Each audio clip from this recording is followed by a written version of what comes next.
it's just a really kind of cool area to work in. It's always interesting. Kind of 2 days, two inquiries are never the same.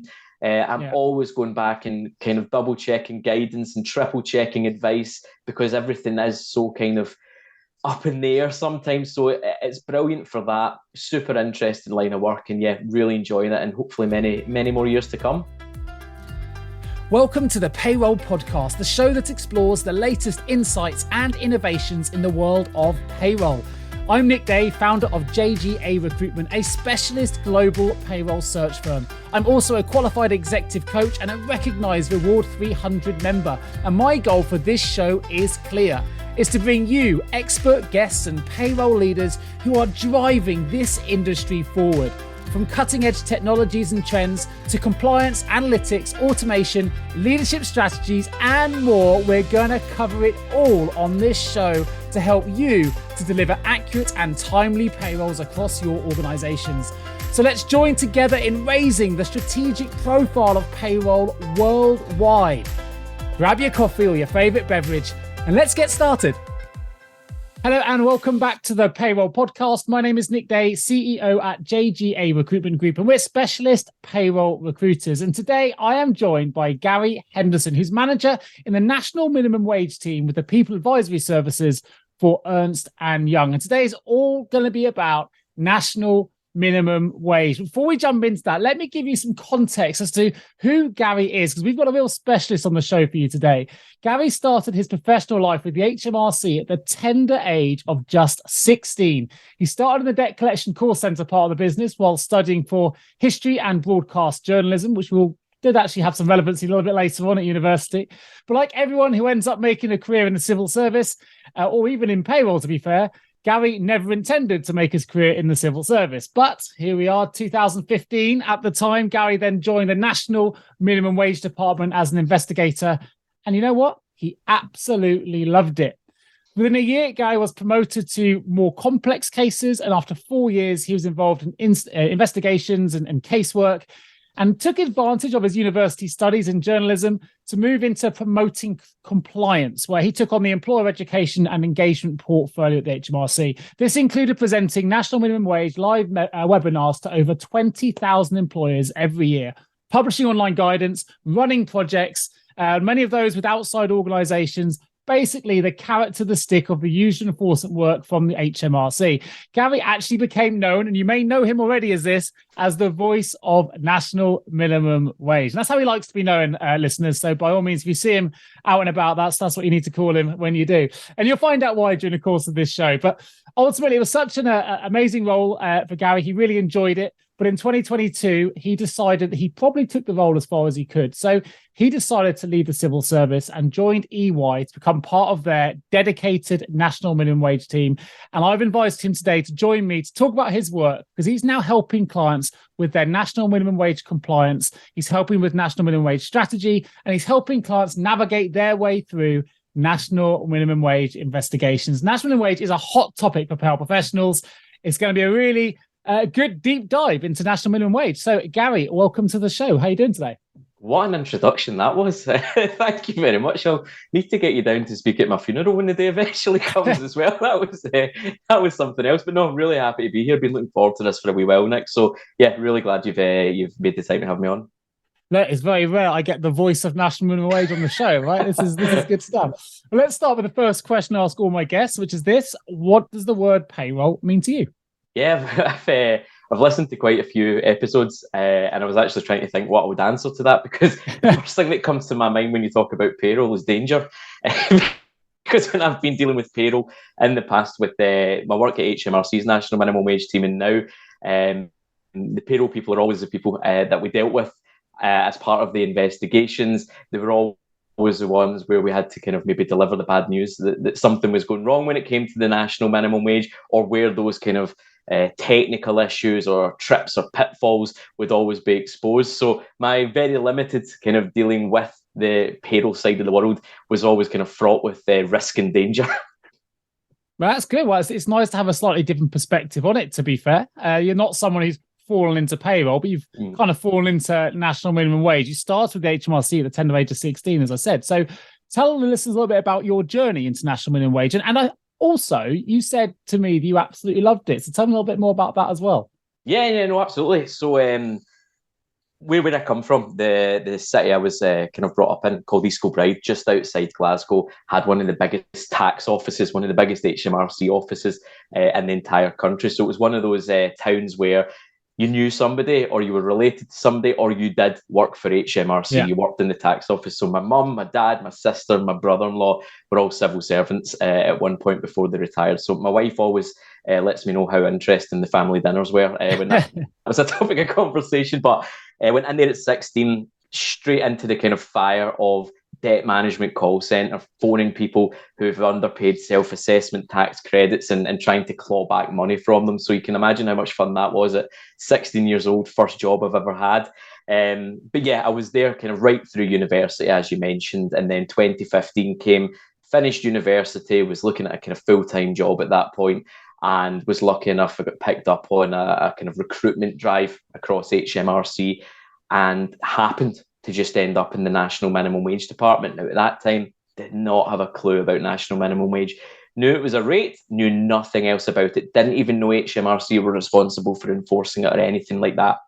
But they had grown that department from when I went in. I think there was about 40 or 50 people nationwide.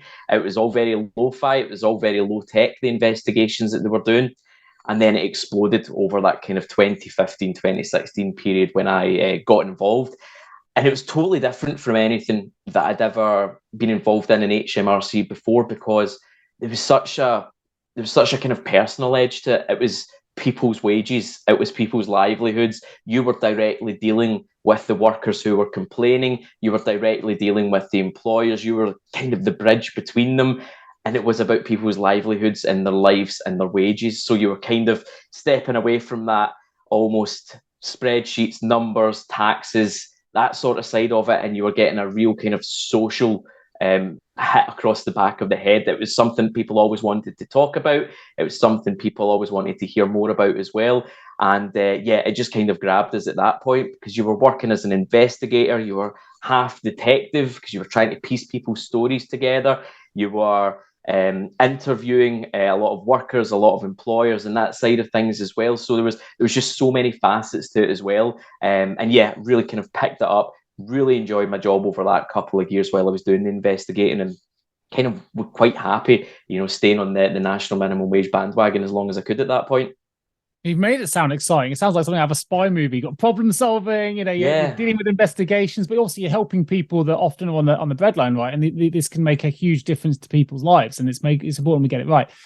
We are going to, for listeners tuning in at the minute, we are going to deep dive into national minimum wage. Before we do, obviously you made the transition after a number of years with HMRC. You're now with EY. I imagine EY were often on the other side of the table when you were at HMRC. So how's that transition been for you? How does it feel now being on the other side of the table, looking back at the HMRC, and tell me a little bit about how that feels and that experience? Yeah, it's been an interesting one. I thought it was going to be a little bit more difficult and a little bit stranger than it actually has been, funnily enough. Luckily enough, laterally, when I was there for maybe the last 3 or 4 years, I was part of what was called the National Minimum Wage Promoting Compliance Team, which is a fantastic team, really, really small team as part of the HMRC department. But we were in charge of all of the kind of employer outreach, education, webinars. And that gave me a completely different kind of understanding of national minimum wage and how it was all working. Beforehand, when you're an investigator, you're kind of sat opposite the employer. You're kind of taking all of the information from the worker. You're the one that's handing out notices and penalties and bills and everything like that. So sometimes they're a little bit more guarded with you and they're a little bit less friendly than you would expect. But then when we were doing the educational side of things, then I really got a totally kind of different perspective on payroll, first of all, and on employers and on all the challenges that they face in getting things right when it comes to the national minimum wage. And you start finding out that, very, very rarely are they purposefully underpaying people the minimum wage, and they're getting caught out by all of these kind of technicalities and these pitfalls and slip-ups that, for the love of anything else, they would just not realise. They just wouldn't know without us kind of being there to support them and tell them and help them along the way. So that really helped, in as much as I was getting a far better understanding of how employers actually felt about the national minimum wage, how they dealt with it, what their knowledge levels were as well, and where I could kind of fit in terms of lending support. So when 2022 came up, and as you mentioned briefly at the start, I kind of got to a point where I felt I'd taken that role as far as I could within the confines of working in the civil service, HMRC, always lots of red tape and everything involved. And sometimes you're not able to be as open and as transparent and as helpful as you maybe want to be with employers. So I started kind of looking about at potential other roles.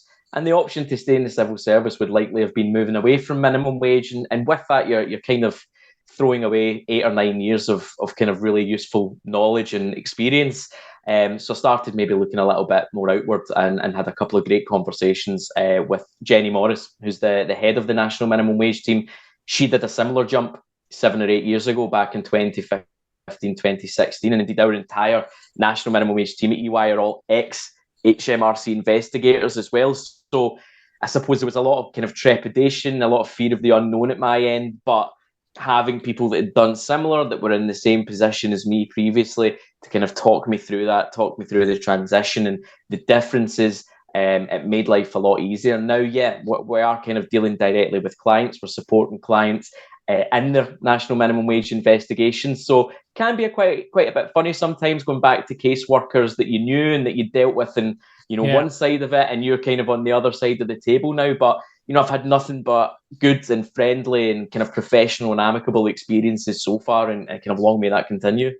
Well, that's good. That's good. Actually, I read one of your, it's funny because listening to that with a LinkedIn piece that I'd read that you'd posted quite recently, about a week or so ago, where you said that one of your biggest challenges when you're working for HMRC is that where employers would come to you with specific questions or examples looking for guidance, for a number of reasons potentially outside of your control, you could never actually answer outside of the general signposting, right? But that must have been really frustrating at times. And I'm assuming that's something that's changed now on the other side of the table. I think you put the shackles are now off. Yeah, 100%. That's maybe a little bit of kind of dramatic license from me saying the shackles are off. But that's, and you know what? It's not a kind of knock on HMRC at all, because I know the reasons why they can't do that. Sure. In a lot of situations, they've got to kind of defend themselves in terms of, if we're on a webinar and somebody's just very kind of, diving in with a question on a specific topic or a specific circumstance, and we give a very in-depth answer, there might be more to that situation that we don't know at that point. And then you've got somebody from HMRC, in those stages, giving a definitive answer that could come back and be wrong later on. So I totally understand why they do it. But at the same time, there would be so many occasions where things would come up, circumstances would come up, people are looking for some very pointed or very specific advice, and you can help them and you can be useful to them, but you're just kind of not in the position to be as open and transparent as you could be. Whereas now, definitely, we're getting right into the kind of nitty-gritty of specific circumstances, scenarios, situations.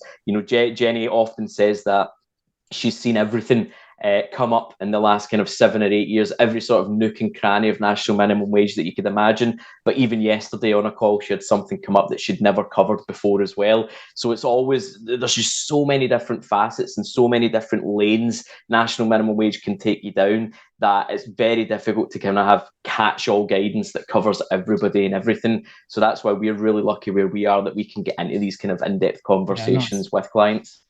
But let's start to dive into that. Well, that's one quick question. The last one I ask you about HMRC, I promise, but we'll go into the deep dive bit. That's because on this show in particular, obviously most of the guests I have are in-house payroll managers, payroll leaders, and so on. And sometimes the HMRC can be a point of frustration, challenge. Some people love the HMRC, of course they do, but it equally don't at the same time, because it can be difficult to get through. Having someone on the show like yourself who's been with the HMRC for so long, do you think they get a little bit of bad press sometimes? What's the reality of the situation there? Because it's hard. It doesn't always get good press. It's such a hard one, because over the last kind of 17 years I've been there, the amount of properly really talented, really bright, really hard-working people that are so good at their job. Like, as I said in my last role, especially within minimum wage promoting compliance, surrounded by so many kind of bright, talented people that genuinely want to help people and want to put things right for people and put them in the best position possible. But you do see, and I see it in LinkedIn and social media, and hear it from people as well, that the customer service side of it, they just find, bits and pieces of it so lacking. And whether that's, a structural thing, whether that's just a kind of lack of staffing or lack of funding, which you've got all over the civil service, all over public services and that sort of side of it as well. But yeah, for me, it's very difficult to come away with any bad feeling or with any kind of denigrating things to say about the people I've worked with, because, I was there for 17 years as well. There was something that kind of kept me there. And when you do work there, some of the benefits in terms of the culture, the work-life balance, the flexibility is all absolutely amazing for people as well. So it is a really, really good place to work. I was surrounded by people who, worked very hard and were very good at what they did. But at the same token, I totally get a lot of the frustrations that people have got. It's a big animal, isn't it? That's the thing. Yeah. But it's really encouraging to hear such a positive review of your experience. And you know what? The talented people absolutely work for HMRC. We're going to show that now because you were there for a long time. You're now with EY. We're going to focus the conversation now on national minimum wage. So what are the kind of things that we should be looking out for, especially in relation to HMRC, national minimum wage enforcements in particular? We've seen a lot of this on social media, people talking about this online. So what are the things we should be looking out for? What's really interesting with that is, most kind of businesses and most clients that I speak to, you ask them who deals with their national minimum wage. And they've never usually got one person that deals with it. It's kind of split across finance, payroll, HR. So it's always one of these things where maybe the kind of knowledge within businesses is lacking slightly, just because it's such a niche area within the structure of the business, and they've not got one person who kind of specifically the expert on it. So with HMRC enforcement, just to give the background on this for anybody that doesn't know, is HMRC enforce the national minimum wage on behalf of what's called the Department for Business, Energy and Industrial Strategy, known as BEIS. So they enforce it, and what they do is they investigate businesses through the year. They do, thousands each year. They do that based on complaints that come from workers and ex-workers, but they also do it based on sectors, risk profiling, different kind of geographical areas. They look at a number of different ways, which would lead to them opening an investigation.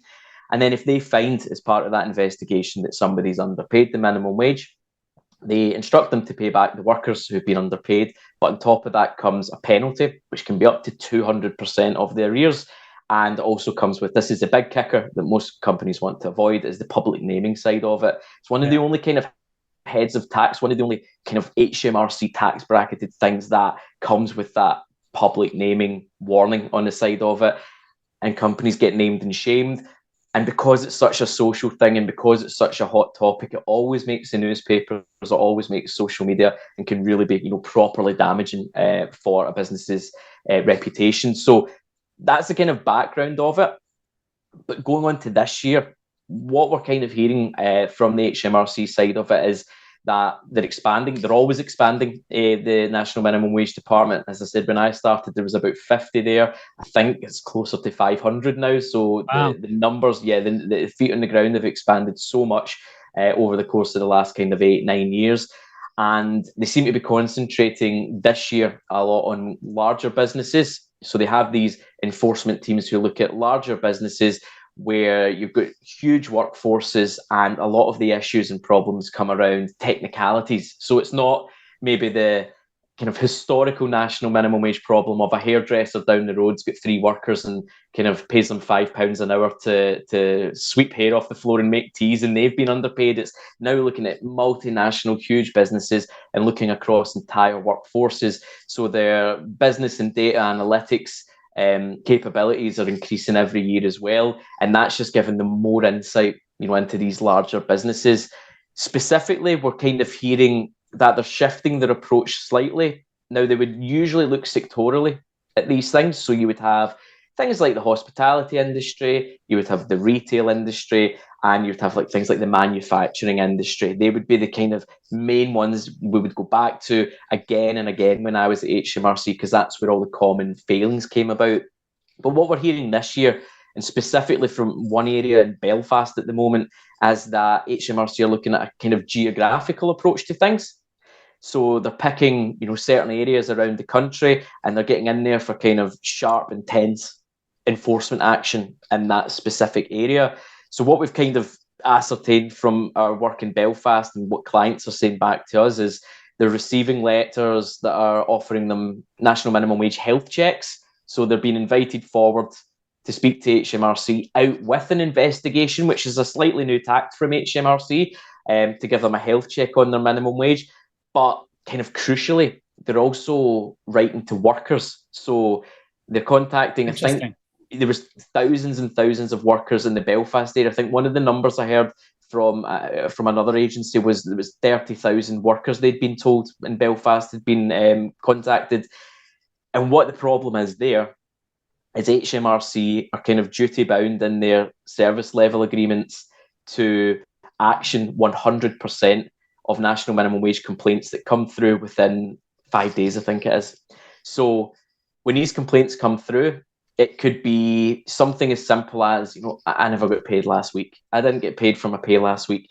And if they look at that and they kind of triage that call and it opens an investigation, it opens an investigation on the entire business. So you could have 10,000 workers, but one person's just had, some sort of kind of spurious underpayment that quite rightly they deserve back, they complained about, but it opens up the floodgates on this entire investigation. And when HMRC open an investigation, particularly on larger businesses, they can be there for 3 and 4 years, and they can kind of delve very deeply in these things. And not only have you then got the kind of issue around penalties and naming, but it's the time and resource that it takes HR professionals, payroll professionals to actually deal with this as well. So that's kind of the most concerning bit, I suppose, maybe for businesses, is not the fact that they're in the areas and they're probably opening cases in these specific areas, but that they're contacting so many workers and they're kind of nudging them towards, have a think about your pay, have a think about, have you worked through breaks, have you been unpaid for this working time, have you had a deduction for something else? And it's getting the mind ticking over for that, and that can very easily lead to a big burden for employers going forward. Well, it sounds like the HMRC are going to need those 500 people on the ground for selling out 30,000. Exactly. But we all know the cynic in me says there's a big hole in the public coffers. They need to fill them. Let's go and hit the big accounts and see what comes back. Maybe not. I know that there are a lot of common challenges as well when it comes to national minimum wage. I know that when I host Payroll Question Time, there's certainly a lot of confusion around national minimum wage and the national living wage, for example. What are some of the common pitfalls, common challenges that you come across when you're working with your clients? Yeah, so I'll touch on that when you mentioned there about national minimum wage, national living wage really quickly, because I remember there was a run of at least 30 webinars that I did when I was in HMRC that one of the first questions was always, what's the difference between national minimum wage and national living wage? So I always like just covering that one straight away. And it's very, very simply that the national living wage is just the name for the rate for those aged 23 and over.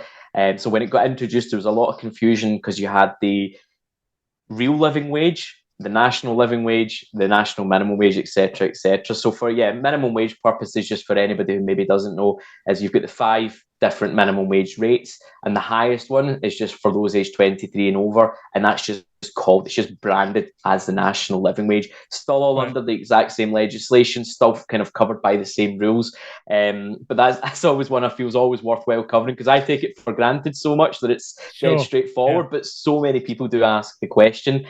In terms of the kind of most common challenges that are facing businesses just now, the main risks that exist, they tend to be fairly consistent, and sometimes they have new ways of kind of displaying themselves in the real world, but they tend to come down to, and I'll do a chart-like countdown for you just now, but the top one, number one, is always around unpaid working time. That's a really, really broad term, unpaid working time, that covers a lot of things, but it does come up time and time again. Probably the most common one is just those small kind of slivers of time before and after a shift. Now, the very, very basic broad brush rule that I like to give on this is any time where an employer requires a worker to be somewhere or requires them to be doing something, they're generally working for national minimum wage purposes. So if I work maybe in a shop and I start at 9 a.m, but they tell me I need to come in at 10 to 9 to kind of open up, get things prepared, clock in, sign in, whatever else, that 10 minutes should also be included as working time. Back end of the shift, I need to go through a security check on the way out to make sure I've not nicked anything from the factory. I need to change out of PPE or change out of equipment. or I need to do any sort of handover with staff coming in, again, if there's a requirement for me to be there or doing something, then it's going to count towards my working time in that day. And that's one, we're dealing with, clients every day where that's still kind of coming up as an issue, changing time before and after shifts, having to just be somewhere to clock in. And it can be just a couple of minutes. And it's amazing how quickly it all adds up. So even if you're just asking somebody to clock in, and they have to clock in on a computer, but they have to queue up to clock in. So that takes them 5 minutes to queue up and clock in and everything. You might think that the natural thing to say is, so a couple of minutes doesn't matter, it's fine, few minutes here, few minutes there. But I think we did some exercises, and the figures here aren't going to be exact by any stretch of the imagination, but 5 minutes before and after a shift for somebody in minimum wage over 5 days a week, extrapolated over the 6 years that HMRC can go back on these things, for a workforce of 5,000 people. So we say everybody's affected in the same way on minimum wage, works out at a charge of £37 million for that business when you're taking into account underpayments and penalties. So the figures can get pretty wild pretty quickly when you're taking that over a large workforce. And those things you think is just such a simple kind of not really bothering too much about it, few minutes here and there, does very quickly add up. And HMRC do enforce on that. I just did a really quick calculation. You mentioned queuing for 2 minutes, 2 minutes a day, call it 15 minutes a week. It's 12 hours a year. Yeah, exactly. And it's very easy to overlook the kind of seriousness of it when you think it's only a couple of minutes here and there. But again, I always come back to the kind of thought that there's always people at the end of these numbers and at the end of these decisions. And for somebody that's on minimum wage, 10, 11, 12 hours is best part of 100 quid, 120 quid. And that can be a big difference maker for a lot of people. So that comes up a lot. On top of that, for unpaid working time, things like training time. If you're required to do training when you start working somewhere, a lot of employers kind of do unpaid training, whether it's a couple of days or a couple of weeks. Any studying time, particularly for those that are apprentices in a workplace or in a business. Time spent training, time spent studying, time spent traveling as well in connection with work. So it's all of these different things that you don't immediately think of as work because they're maybe not carrying out the role there and then. But I always go back to that. If they're required to be somewhere or required to be doing something, it's likely that that's working time for minimum wage purposes. Have you ever asked yourself, how can I recruit payroll staff effectively? Please don't give up on your recruitment project just yet. Here at JGA Payroll Recruitment, we appreciate the difficulties associated with attracting, recruiting and retaining top payroll talent. We also understand just how costly a poor payroll hire can be. JGA Recruitment are a niche payroll recruitment agency who will partner with you to resource payroll candidates who will improve both the accuracy and efficiency of your payroll department. Contact us today on 01727 800 377 or visit jgarecruitment.com to find out more. We're in a new world of work, hybrid working, people working from home, people now taking a call, for example, after hours from a boss, or the fact they need to be there for that call that comes in at 8 o'clock, or they need to handle something. How do you navigate those kind of new considerations? I know they were there before, but obviously more en masse now with those kind of considerations. Yeah, definitely. And I think what one of the challenges we're dealing with just now, and one of the kind of big risks we're dealing with just now, if you're maybe talking about somebody who is kind of an office worker, they're working from home a couple of days a week, they're taking calls, they're checking emails into the night and everything like that.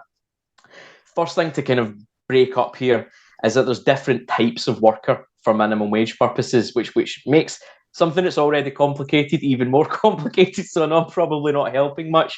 But the main two that we deal with are those called time workers. And that's somebody who's got an hourly rate of pay. They're paid that hourly rate of pay for each hour that they work in a pay period. And then salaried workers.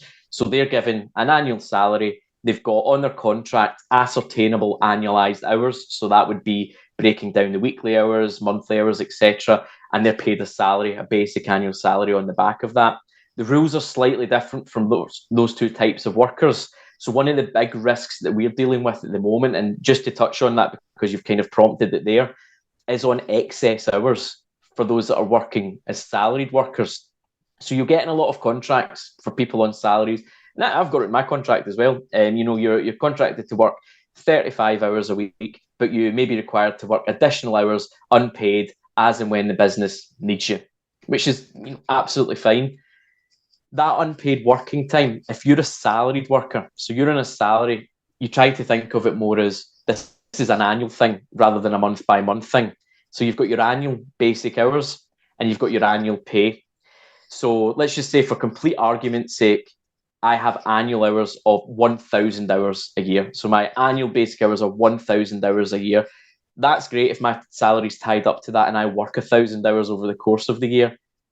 But if I hit that 1,000 hours, because I'm doing additional hours through the weeks, through the months, if I hit that 1,000 hours before the end of my contractual year, I'm then working excess hours. I'm working additional unpaid excess hours. And HMRC don't calculate that the way you would expect them to. Say if I was lucky enough to be paid $4,000 a month or whatever it is, say $4,000 a month, and you think, well, I've worked 20 additional hours in one particular month. Well, that's great. I've got $4,000 here, so I'm never going to come under the minimum wage because I've got so much leeway within that month. Yeah. But in actuality, HMRC look at it annually.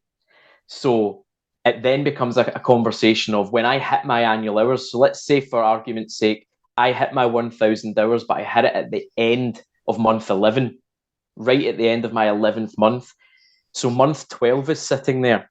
I've worked all of my annual hours that I've agreed to work in my contract, all my basic annual hours. So any hours that I actually work within month 12 are what we're calling excess hours. And they're essentially kind of unpaid excess hours at that point. So then, as an employer, the way the HMRC calculate this, to kind of make it as simplistic as possible, what you need to then ensure is that in month 12, the person's paid at least the minimum wage, not only for their contracted hours, so not only for what I'm contracted to work in that month, but for any hours that I actually do work, because those are all excess hours.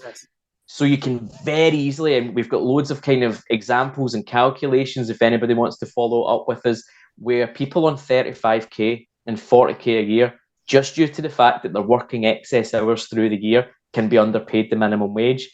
And when I'm talking about HMRC kind of expanding their enforcement and looking at larger businesses, they're also looking at sectors that you wouldn't expect them to look at for exactly this risk. They're looking at office workers, people who don't usually come into that, quote unquote, low paid, high risk national minimum wage area. And that's where we're seeing spotlights just now. That's where we're seeing clients being questioned and having, records taken away around that specific risk.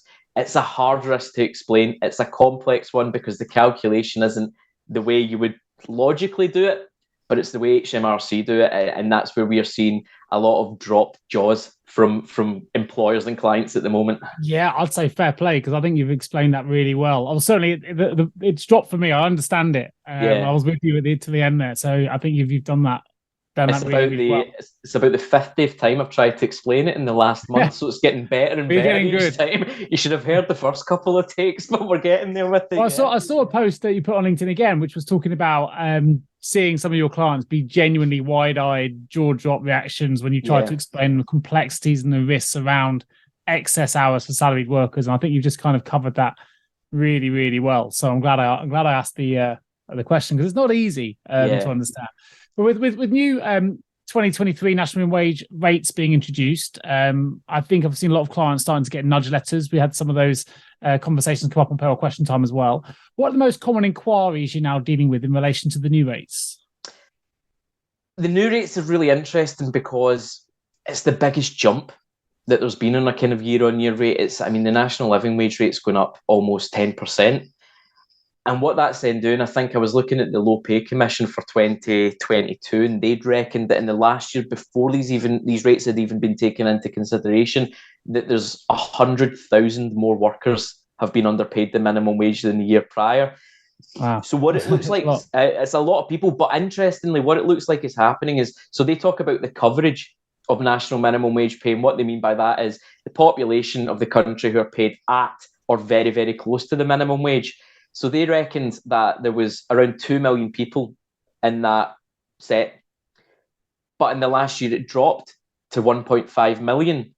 So it's this kind of weird condensed population. So the population of people on minimum wage is dropping, but a higher percentage of that population are actually being underpaid. So I suppose the big issue is those that are kind of there or thereabouts on the minimum wage, they're being paid a lot more tightly to it. There's a lot less wiggle room because the rates themselves are going up at such sharp rates. So maybe employers who used to be able to pay, 10p or 20p higher than the minimum wage and afford it are now at a position where they can't do that because the rate's at the level that it's at.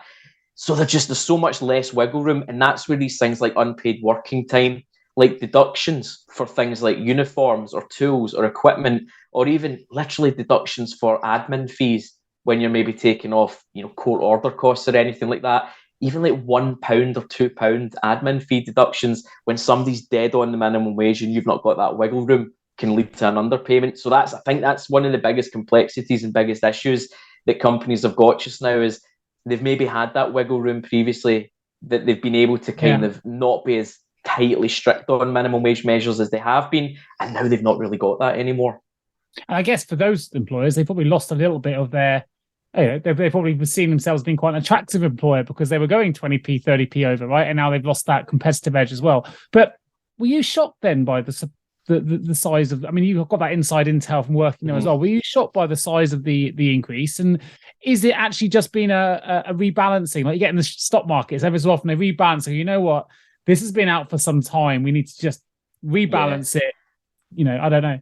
I think as well, like this is me just kind of talking personally, not having any sort of insight on it. But with the way things are in terms of living costs and the prices for everything going up, I think it was pretty clear, getting towards the tail end of last year before it was announced that it was going to have to be a decent sized rise just to make sure people weren't getting plunged into even worse positions financially. I think the plan was always to have it up round about that. I might be miles off here, but round about that kind of £11 number by 2024. So it was almost, as you said, just realigning that, especially after the pandemic and everything, where particularly national minimum wage enforcement and a lot of work around national minimum wage almost came to a standstill for a while. Yeah. It was a lot of realigning there, but I think the low pay commission, I'll go back to that again, was talking about the rates going up so much, but relative to everything else in life and how much everything else costs in life, they weren't really. So it is almost just kind of trying to keep people's head above water with that rate rise more than anything else. Yeah, no, that makes sense. So from your perspective, if you were either helping the payroll listeners on the show, the payroll managers that listen in, or even employers, entrepreneurs, if you were to give them some advice relating to national minimum wage to help them get things right, what would it be?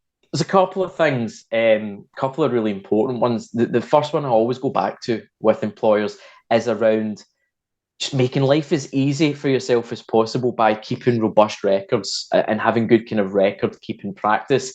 When I go back to that excess hours risk, one of the biggest issues around that is if HMRC come calling and start asking for time and attendance records, particularly for salaried staff, a lot of businesses don't keep them. If you're paid a salary, you're paid for 37.5 hours a week, they're probably not keeping records of every additional hour, every additional minute that you actually work. And straight away, that's creating problems. If HMRC are investigating you at that point, they then look to all manner of kind of different insights to put together someone's working week. So if there's no timesheet available, they can look at CCTV, they can look at your computers and your kind of log in, log out details. They interview workers, they can speak to hundreds of workers across a workforce as well, and they put together that picture of what someone they would think is working in the week. And if they reckon that you're working an extra 4 hours a week and they've got evidence to back that up, they can extrapolate that across an entire workforce, and then you can end up with a pretty hefty bill based on just whatever evidence they've been able to kind of pull together on that. The way to get away from that and the way to protect yourself against that is just to keep the records in the first place. So, even for those salaried staff, for your time working staff who are clocking in and clocking out every day, it's just being as robust as you can in record keeping. HMRC are quite helpfully very woolly about this in the legislation. So the legislation, I think, just says you have to keep records that are sufficient to show that you pay minimum wage. And that can mean so many different things for so many different businesses. So I suppose it might be a case of kind of sitting down as a business and figuring out what the best way to do that is, and to be able to properly show that you're paying the minimum wage. Obviously, things like pay slips, for a starter, are an absolute must, but things like timesheets, logging in, logging out details, recording excess and additional hours for your salaried staff as well, and just kind of taking that little bit of an extra administrative burden on. It might be a bit of a pain to do at the moment, but in the long term, it could end up being very helpful and be the difference between a big hefty HMRC bill and penalty and a not so bad one or not one at all. So it's very much worth doing that. Another kind of bit of advice is a very general one, but don't kind of fall into the trap of just thinking that everything's okay because you pay a rate at or above the national minimum wage. I've kind of lost count of how many times I've, spoken to an employer and I've just got the, oh no, everything's absolutely fine. We pay £9.50 an hour. There's no problems with minimum wage. And then you lift the bonnet up and kind of take a look under, and you see all these other risks. As we mentioned, things about unpaid working time, things around different types of deductions, even things around kind of apprentices and accommodation provided are the other key ones as well. So don't just kind of fall into a trap, I suppose, of false security and thinking that just because your rate looks pretty attractive or it's above minimum wage, that everything's okay. As we discussed 5-10 minutes ago, even somebody in £35,000, £40,000 a year can be technically underpaid. So it's just about kind of scrutinising your working practices, having a look at all these different risks and common errors, and finding out if and where they might kind of fit into your business as well. And if you do find issues, if you find something's gone wrong, be proactive about it. Be proactive about putting it right.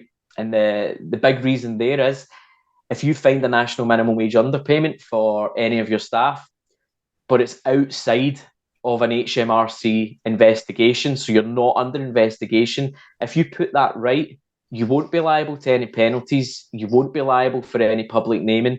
Even if HMRC come out next year, investigate you, and you say, yep, we found this problem, we put it right before you got in touch, it's sorted now and it's sorted going forward, you won't be liable for penalties or public naming. So there is that window of opportunity to do that and put things right before it potentially becomes an issue. And also, if you're outside of that HMRC review, and put things right as well.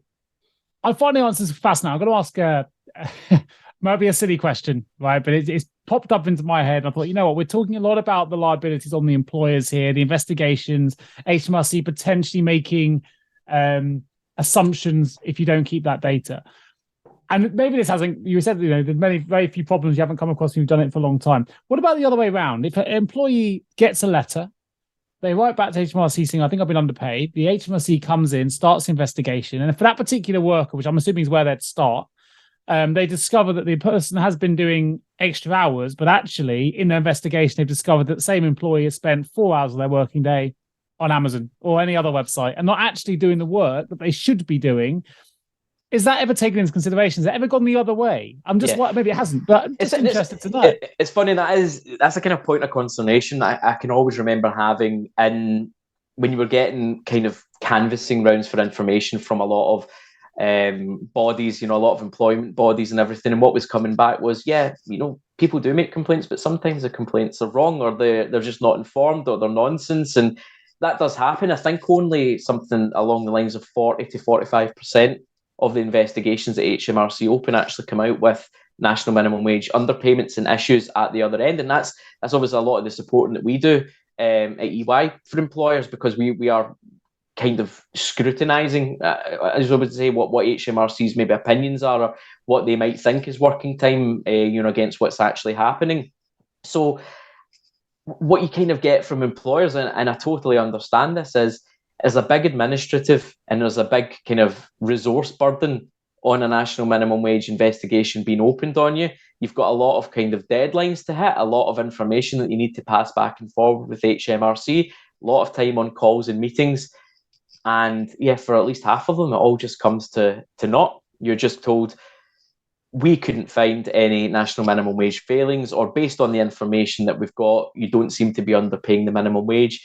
The case is closed. We may come back out if there's any information to kind of suggest otherwise in the future.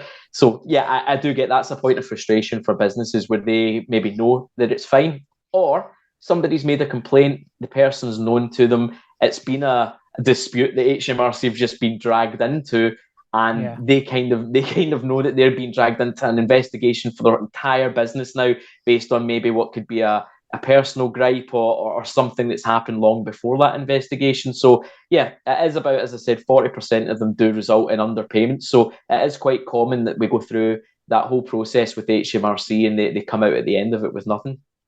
Fantastic. And I guess one question I need to ask for the listeners out there, let's see, you mentioned if you're proactive, you can avoid some of the liabilities that come, with the public shaming and things. I'm a payroll manager and I think I've identified a problem. Potentially we're not meeting our national wage obligations. What would be the next step you would recommend they took? Is it coming to someone like yourself at EY? Is it going straight to HMRC? Is there a different course of action? Yeah.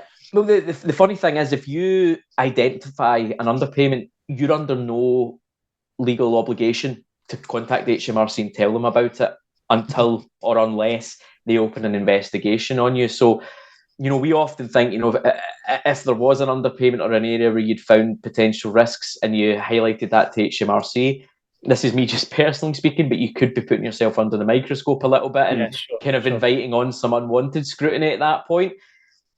Obviously, being at EY, the kind of bread and butter of what I'm doing now is supporting in that space where employers and clients are contacting us and saying, we think we've found a potential issue here. We think there might be something wrong here. Can you take a look at it? What we would do is we can take a very broad look at the business itself. We can spend some time with the business looking at what the common risks are, where these risks and issues might crop up. We can look at the kind of documentation. Sometimes that's reviewing their contracts, reviewing their pay and attendance records and the methodology that they put into that. And then just having that kind of honest and frank conversation with them about, here's where your risks are, here's what your liability likely is, and here's how you can go about making the repayments to people as well. And we can kind of talk them through that process as well.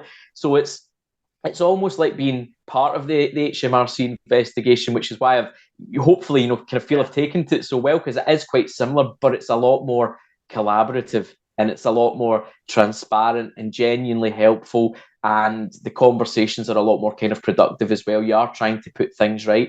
Because as I said, kind of to a man, every employer that I've dealt with do genuinely want to pay their workers what they should be paying their workers, but they do just feel in a lot of cases there are so many blockers and, different... payroll's complex, right? There are deductions, there's loads of things going on. I think what's quite nice, though, is they can, if they were to come to someone like yourself, right? For me, it'd be a comfort blanket knowing that I'm dealing with people that, whether it's yourself, whether it's Jenny, anyone on your team, high chance you've worked the other side of the fence, so you understand the inner workings and therefore can probably help them, guide them through without having to, as you say, invite scrutiny.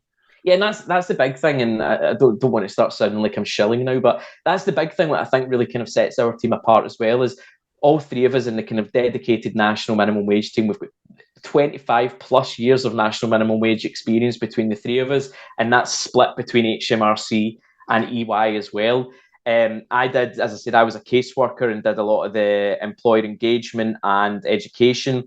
Stephen in my team as well was also a trainer. So he was literally training up the compliance officers and telling them how to approach cases and how to work cases. So that's kind of an added facet of it as well. We know the legislation, we know how to implement it, and we know how to give employers advice, but we also know when it's part of an investigation, the kind of ways that HMRC approach the investigations, and we can almost kind of act as that bridge between the client and HMRC and really facilitate the conversations and make things run a lot smoother, because sometimes you do just get complete breakdowns in communications. People aren't taking things as they're meant to be taking them. And, these conversations are never difficult if somebody feels that they're getting, investigated by HMRC, and the walls can go up and everything like that. So we can kind of act as the middleman there and just kind of make things go as smoothly as possible as well for an employer.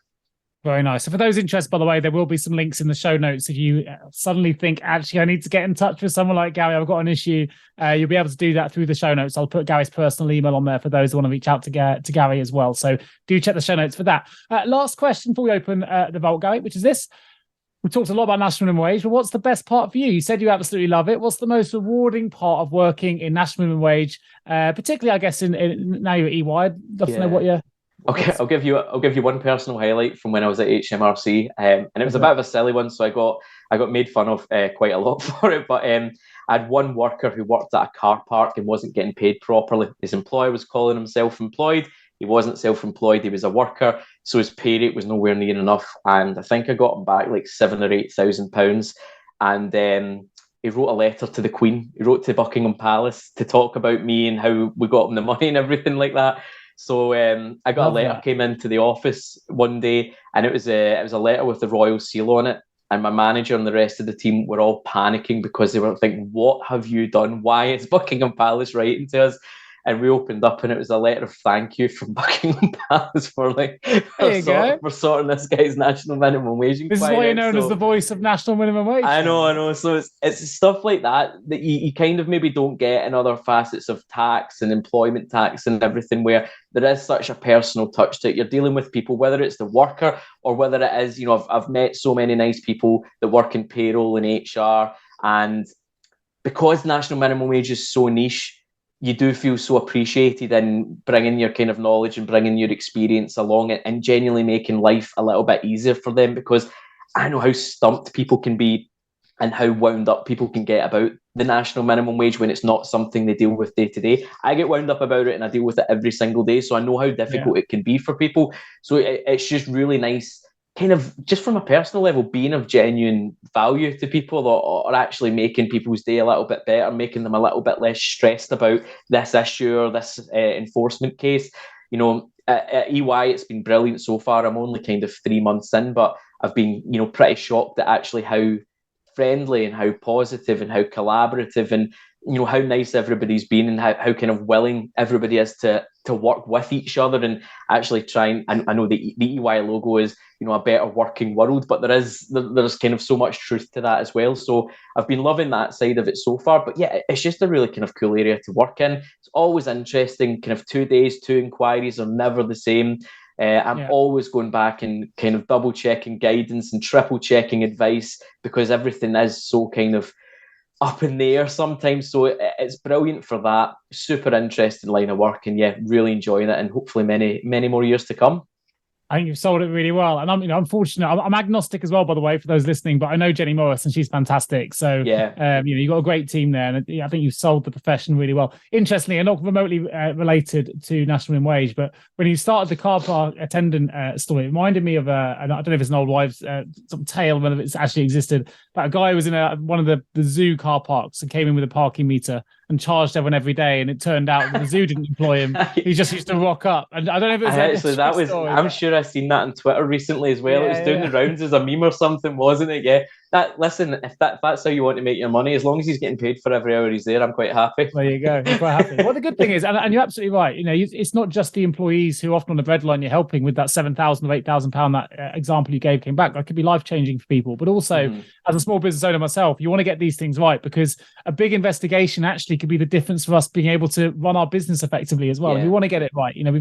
We're employing people. We want them to be employed in the right way. You want them to be paid correctly, and you don't want to have to suffer the turmoil of going through an investigation when you think you've done everything right. So it can really impact business performance. So I think exactly, really and that's just such a big thing that we do when we're supporting employers against their kind of national minimum wage HMRC investigations as well. Some employers, I've seen stories where some employers have literally had to kind of cease trading, or it has really affected their trading based on the kind of outcome of those national minimum wage investigations. So it's obviously kind of using the knowledge and the advice and the expertise that we've got is to make things as kind of manageable as possible for the person that's going through the investigation, and helping them through that as well, because being on both sides, it is a daunting thing. HMRC investigating you, scrutinising your payroll, scrutinising your records, and interviewing your workers and your staff. It can be very daunting and very, very stressful, and sometimes it's just having that kind of I suppose, that hand to hold from somebody that's been there before, seen it hundreds of times, and can hopefully kind of walk you through it and make it a little bit easier for you. Absolutely. Well, so we're going to open the vault. So 3 short, sharp questions. You've heard this before from previous episodes. First one, interesting, because you're kind of working in the world of payroll, but not as a payroll professional, but I'll ask it anyway. One piece of advice you would give to someone who's working in payroll right now? Contact me at EY to talk about all things national minimum wage. That's the perfect response. Exactly. I know, very easy to think that everything's okay and everything's great and you pay rates above minimum wage, but I will almost always guarantee that there's something that we can talk to you about and something we can help you with. Yeah, nice. If you had the power of foresight and could change the entire payroll industry with one action or improvement, what would that action or improvement be? From a minimum wage perspective, far more robust time and attendance records. Yeah, record keeping, robustness, good practice around that would alleviate so many issues. Super. I'm going to change the word payroll to national wage here. So if national minimum wage was a song or a movie, what song or movie would it be and why? Oh, God. I was going to say The Shawshank Redemption, just based on my escape from HMRC, but I don't want to leave a bad taste in the mouth with HMRC there. But yeah, that was the first one that came to mind. Perfect. Well, listen, I'm conscious of time. Otherwise, I'm a bit gutted I didn't get a chance to talk to you about your golfing. For those who are into golf, this man here used to play off a handicap of 3, a very talented Scottish golfer when he has the time to play. And unfortunately, we've kind of run out of time there. But if anyone's after a round of golf, Gary's the man you want to be playing alongside. Listen, more than willing to have business meetings in the golf course as well, if anybody's interested. Yeah, you and me both. I'll put my email in the show notes. You can contact both of us if you're interested in doing that. But listen, it's been a really good whistle-stop tour about national minimum wage. It's a complex area. I think you've articulated and helped us navigate it really, really well, Gary. So I really do appreciate your time. I will, of course, put links to the services EY provide, to Gary's personal email address, and also to Gary's LinkedIn profile as well for those of you listening that want to connect. There's also a really good study by EY, which I'll put into the show notes, which is called Worldwide Doing Payroll Guide.